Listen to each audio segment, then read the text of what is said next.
Esta es la primera clase de la materia Protocolos en Radiología, dirigida a los estudiantes de la carrera de Radiología de la Universidad Autónoma del Sur, UNASUR. La misma fue diseñada por completo por el profesor Dr. Miguel Ángel Velázquez Blanco, y desarrollada en el mes de marzo del año 2014.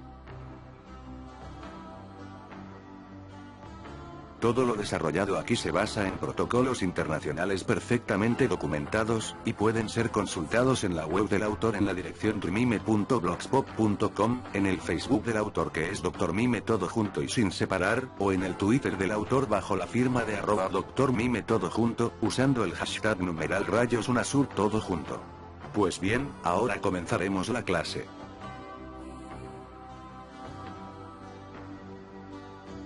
El diagnóstico por imagen abarca las distintas técnicas que permiten obtener imágenes de las partes del organismo que no son accesibles a la inspección visual.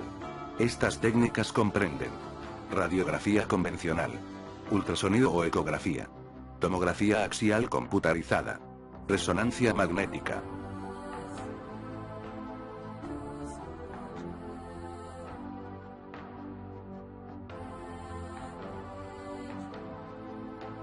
Los rayos X son una radiación electromagnética de la misma naturaleza que las ondas de radio, las ondas de microondas, los rayos infrarrojos, la luz visible, los rayos ultravioleta y los rayos gamma. La diferencia fundamental entre los rayos X y los rayos gamma es su origen. Los rayos gamma son radiaciones de origen nuclear que se producen por la desexcitación de una partícula del núcleo, es decir, su paso de un nivel excitado a otro de menor energía. En cambio, los rayos X surgen de fenómenos extranucleares a nivel de la órbita electrónica, fundamentalmente producidos por desaceleración de electrones. La longitud de onda de los rayos X se encuentra entre la radiación ultravioleta y los rayos gamma. Los rayos X son una radiación ionizante porque al interactuar con la materia produce la ionización de los átomos de la misma, es decir, origina partículas con carga.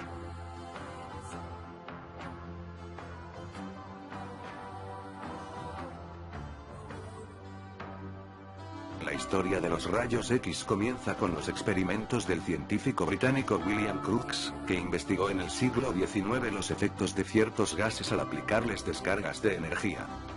Estos experimentos se desarrollaban en un tubo vacío, y electrodos para generar corrientes de alto voltaje. Él lo llamó tubo de Crookes. Pues bien, este tubo, al estar cerca de placas fotográficas, generaba en las mismas algunas imágenes borrosas. Pese al descubrimiento, Crookes no continuó investigando este efecto. Es así como Nikola Tesla, en 1887, comenzó a estudiar este efecto creado por medio de los tubos de Crookes. Una de las consecuencias de su investigación fue advertir a la comunidad científica el peligro para los organismos biológicos que supone la exposición a estas radiaciones. Pero hasta el 8 de noviembre de 1895 no se descubrieron los rayos X. El físico Wilhelm Conrad Röntgen realizó experimentos con los tubos de Crookes y la bobina de Ruhmkorff. Analizaba los rayos catódicos para evitar la fluorescencia violeta que producían los rayos catódicos en las paredes de un vidrio del tubo. Para ello, crea un ambiente de oscuridad, y cubre el tubo con una funda de cartón negro. Al conectar su equipo por última vez, llegada la noche, se sorprendió al ver un débil resplandor amarillo verdoso a lo lejos. Sobre un banco próximo había un pequeño cartón con una solución de cristales de platino cianuro de bario, en el que observó un oscurecimiento al apagar el tubo. Al encender de nuevo el tubo, el resplandor se producía nuevamente. Retiró más lejos la solución de cristales y comprobó que la fluorescencia se seguía produciendo, así repitió el experimento y determinó que los rayos creaban una radiación muy penetrante, pero invisible. Observó que los rayos atravesaban grandes capas de papel e incluso metales menos densos que el plomo. En las 7 semanas siguientes, estudió con gran rigor las características propiedades de estos nuevos y desconocidos rayos. Pensó en fotografiar este fenómeno y entonces fue cuando hizo un nuevo descubrimiento. Las placas fotográficas que tenía en su caja estaban veladas. Intuyó la acción de estos rayos sobre la emulsión fotográfica y se dedicó a comprobarlo. Colocó una caja de madera con unas pesas sobre una placa fotográfica y el resultado fue sorprendente. El rayo atravesaba la madera e impresionaba la imagen de las pesas en la fotografía. Hizo varios experimentos con objetos como una brújula y el cañón de una escopeta. Para comprobar la distancia y el alcance de los rayos, pasó al cuarto de al lado, cerró la puerta y colocó una placa fotográfica. Obtuvo la imagen de la moldura, el gozne de la puerta e incluso los trazos de la pintura que la cubría. Un año después ninguna de sus investigaciones ha sido considerada como casual. El 22 de diciembre, un día memorable, se decide a practicar la primera prueba con humanos. Puesto que no podía manejar al mismo tiempo su carrete, la placa fotográfica de cristal y exponer su propia mano a los rayos, le pidió a su esposa que colocase la mano sobre la placa durante 15 minutos. Al revelar la placa de cristal, apareció una imagen histórica en la ciencia. Los huesos de la mano de Berta, con el anillo flotando sobre estos. La primera imagen radiográfica del cuerpo humano. Así nace una rama de la medicina, la radiología. El descubridor de estos tipos de rayos tuvo también la idea del nombre. Los llamó rayos incógnita, o lo que es lo mismo, rayos X, porque no sabía qué eran, ni cómo eran provocados. Rayos desconocidos, un nombre que les da un sentido histórico. De ahí que muchos años después, pese a los descubrimientos sobre la naturaleza del fenómeno, se decidió que conservaran ese nombre. La noticia del descubrimiento de los rayos X se divulgó con mucha rapidez en el mundo.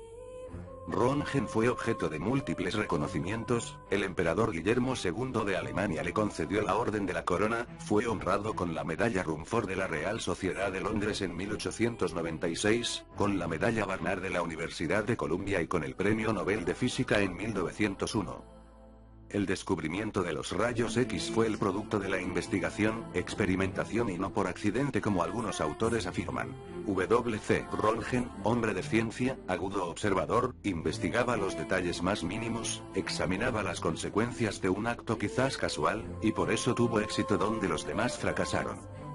Este genio no quiso patentar su descubrimiento cuando Thomas Alva Edison se lo propuso, manifestando que lo legaba para beneficio de la humanidad.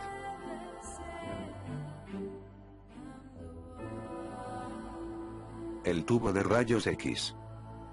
Es el elemento productor de rayos X, en el equipo de radiología.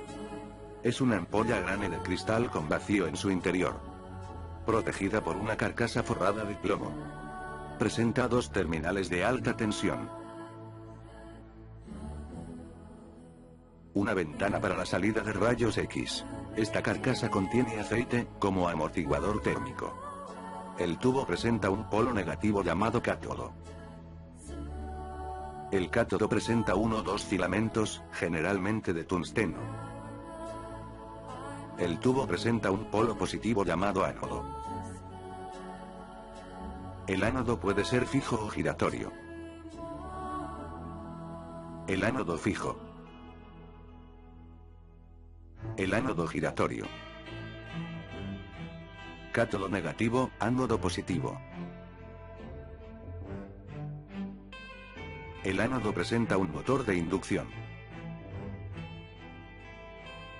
El motor de inducción hace girar el ánodo.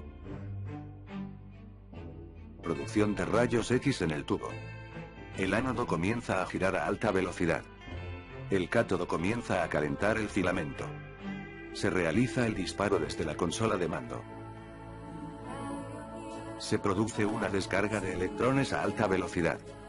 Los electrones chocan en el blanco de tungsteno.